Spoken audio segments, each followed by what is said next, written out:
The main goal of a horror game is to leave you completely terrified while you play. And for years, they've been doing it very well. In the beginning it worked. You really felt fear while playing, be it a bizarre pursuer coming after you, or even a furry. The thing is that the formula gets old, and along with it, the grace also ends. All you get is scared because the game forces it with something suddenly appearing on your screen with a very loud sound. And I don't know people that even laugh at this, but it makes the main premise of leaving you terrified fail completely. But who would have thought that a game made almost 23 years ago would be able to carry out this task so well? Silent Hill 2. In my history with video games, was the most terrible and terrifying experience I've ever had in a game. All because it doesn't force you to be scared, but subtly makes you start to become part of that world, which has a characteristic that sets it apart from most horror games. Emptiness.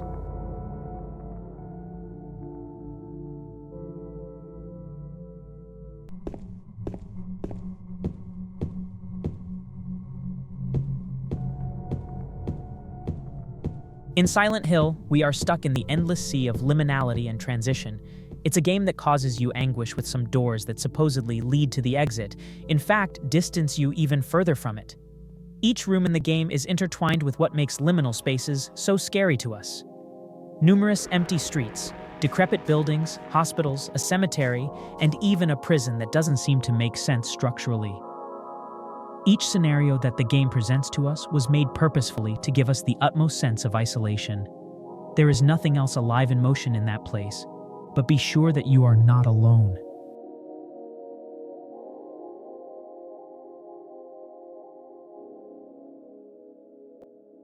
In the game, we control James Sunderland, who just lost his wife.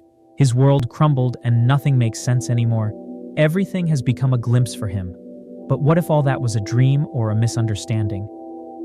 James begins to consider this hypothesis when he receives a letter from his deceased wife, which said the following. In my restless dreams, I see that town, Silent Hill. You promised you'd take me there again someday, but you never did. I'm alone there now, in our special place, waiting for you.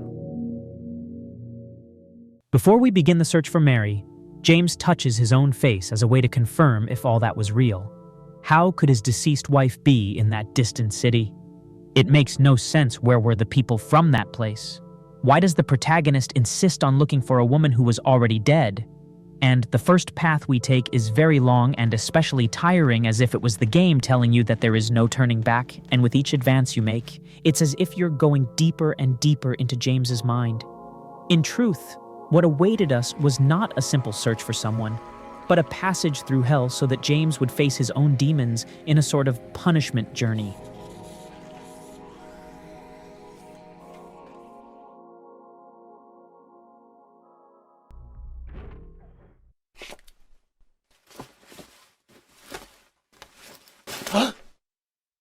The city is filled with bad creatures ranging from squirming monsters to even nurse mannequins that evoke something a little more sexual. In my interpretation, each enemy in the game represents the disturbed mind of the protagonist. Monsters are often interpreted as representations of underlying themes and emotions. Before Mary, James's wife, died, she was in a deplorable state. She was in the hospital and he basically couldn't stand to see his wife that way. Anymore, James was tormented by guilt and the feeling of having failed to care for Mary adequately. He carried a great emotional burden related to his marriage and his wife's suffering, but the truth is that he didn't even take care of her properly, and here comes a huge spoiler. Pause. Leave the video if you don't want to hear it. Those who played know that in fact James was responsible for Mary's death, suffocating her with a pillow while she was still terminally ill. So each monster in the game represents that period that James was living through. These squirming monsters in my interpretation represent how James saw his wife. The lying figure represents the image of a hospital patient squirming in agony. Related to physical distortion, as Mary herself said, I look like a monster. In addition, the creature still spits an acidic fog at the protagonist, which is suggestive, like vomiting, alluding even more to the theme of illness. But it can also represent the dirty words Mary directed at James during this process. She cursed him a lot and treated him badly. And the zipper on his face means that he wanted her to basically shut up. The nurses may represent lust and temptation, as well as a distorted representation of a figure of care and protection. And they fit perfectly into the time James was caring for Mary in the hospital. He would look at them, especially at their bodies, which is why they have their faces covered, representing that he only saw them as an object of his will. The same goes for the mannequins, which were represented by long feminine legs. In the game, we also encounter a character named Maria. James sees her as a sexier version of his wife Mary, which reveals more about his implicit thoughts. In my head, Maria represents his wife before the illness, or even a high ego, like a version he idealized as the perfect wife, with flashy clothes and etc. And of course, the pyramid head, which is subject to numerous interpretations, often associated with guilt and the desire for punishment. It can be interpreted as a representation of the protagonist's sins and regrets, but in my humble opinion, it represents the deepest parts of James's mind, which amidst all that sexual frustration, he thought of doing horrible things, and this scene represents that very well.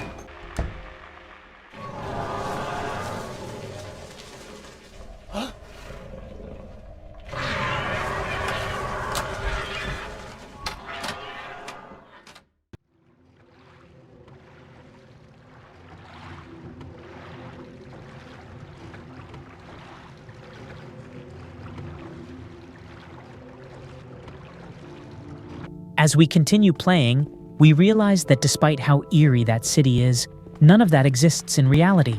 The deeper we enter the city, the deeper we dive into the protagonist's mind, and that's when we become immersed in his doubts, anguishes, and mistakes. And what proves this is that in a place full of monsters, a child plays fearlessly in that environment immersed in darkness. And when asked, she replies saying, "What monsters?"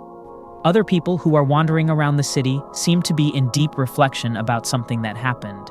At first, we feel sorry for the character for the fact that he simply made a mistake and stumbled upon that city. But throughout the story, we realize that he was drawn here by the letter from his wife, with the intention of facing judgment for something he did, something he was repressing in his head, which was what I told you about. Each individual who appears in the city sees a different type of monster.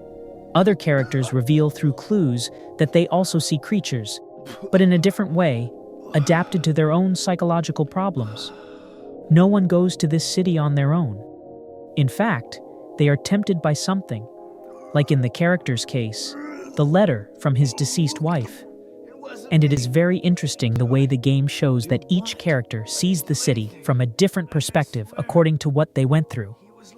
Laura, the girl who is playing in that dark room, does not see monsters because she has done nothing wrong. In my interpretation, she has no pain or guilt. This gives the game a huge depth and symbolism, and that's why I find it amazing. Everyone has their own opinion about the game that's really cool. The emptiness of Silent Hill is portrayed in various ways. That place represents a distorted view of reality, revolving around trauma and darkness. The abandoned streets and buildings express a feeling of abandonment and desolation, in a place where there seems to be no hope left. This feeling of emptiness is further aggravated by the fact that for most of the game we do not see other humans, further aggravating the feeling of emptiness and abandonment. Your feeling of loss leads you to an obsession with answers, capable of filling your emptiness. The dark setting is the main reason for the melancholy of this game. The claustrophobia, the fog, the darkness, and the soundtrack, everything done in a majestic way for discomfort. The grotesque creatures, symbolism, and diseases make Silent Hill one of the most atmospheric games in terms of horror. Because when you play for a very long time, you start to feel in this city, jumping deeper and deeper into the idea that there will always be something to be filled. And of course, I couldn't make a video about this Silent Hill without mentioning its wonderful soundtrack, which I use in almost all my videos, composed by the master Akira. In some way, this guy made the downtrodden of some songs become comfortably relaxing, but at the same time bordering on the Valley of Strangeness, which fits perfectly with the game. I don't know if you've noticed, but the title of the soundtracks themselves said a lot about the game. For example, Never Forgive Me, Never Forget Me, The World of Madness, Silent Paradise, Terror in the Depths of the Fog, the darkness that lurks in our mind, among others. Over the years, Silent Hill has become a powerhouse, an inspiration for the games that were being produced at the time, like the wave of ideas caused by limitations. In case you didn't know, the fog was a hardware feeding at the time. For example, look how the game stays without fog. The fog served as a kind of makeup for that, and it became a fundamental feature for the game. And that makes the game extremely captivating for its common terror, right? A more psychological terror, without jump scares or anything like that. But yes, immersing the player in layers of interpretation about the story, which makes it a unique and memorable experience, making it one of the, or if not the best horror game of all time. So did you like the video? If you liked it, leave a like. This video gave me some trouble to produce, and if you can help me with a like and a comment, I will be grateful. Until next time.